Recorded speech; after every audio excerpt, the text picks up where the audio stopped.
ဘဝမှာလူရည်လို့ဖြစ်လာရင်ပတ်ဝန်းကျင်ဆိုတာရှိတယ်ပတ်ဝန်းကျင်ဆိုတာရှိလာလို့ရှင်ကိုယ့်အပေါ်မှာလိုတဲ့လူတွေရှိတယ်လို့မလိုတဲ့လူတွေလည်းရှိမှာပဲလူတိုင်းသဘောကျအောင်ဘယ်သူမှမဆောင်ရွက်နိုင်ပါဘူးမြတ်စွာဘုရားလောက်အပြစ်ကင်းတဲ့ပုဂ္ဂိုလ်ကိုတောင်မကြိုက်တဲ့ပုဂ္ဂိုလ်တွေရှိသေးတာပဲမဟုတ်လားမကြိုက်ရင်မကြိုက်သည့်အားလျော်စွာသူတို့မကြိုက်တဲ့အထင်ကိုနှုတ်ကမြက်ပြီးတော့ပြောမှာပဲဗျအဲ့ဒါတားလို့မရကိုလည်းပဲသူများကိုမကြိုက်ရင်မကြိုက်သည့်အားလျော်စွာပြောတာပဲမဟုတ်လားအဲ့တော့သူ့အထင်ကိုသူလွတ်လွတ်လပ်လပ်ဖော်ထုတ်တာကိုကဘာခံစားရရှိလဲစဉ်းစားကြည့်နော်တခါကြီးဒီမိုင်းများသူမကြိုက်လို့မကြိုက်ဘူးပြောတဲ့ကိစ္စကိုယ့်အတွက်ဘလောက်အရေးပါလို့အဲ့ဒါကိုကခံစားနေတာလေမခံစားသင့်ဘူးဗျသူပြောတာသူစကားသူထင်တာသူ့အထင်ဟာကိုယ့်ကိုဘာမှတကယ်တမ်းကပြောင်းလဲသွားစေတာမဟုတ်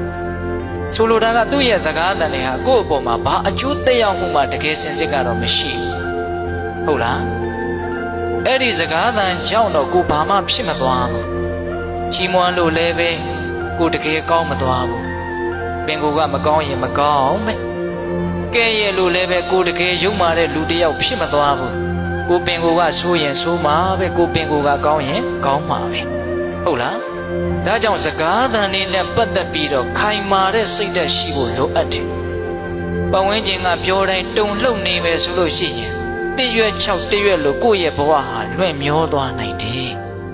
ဟုတ်လား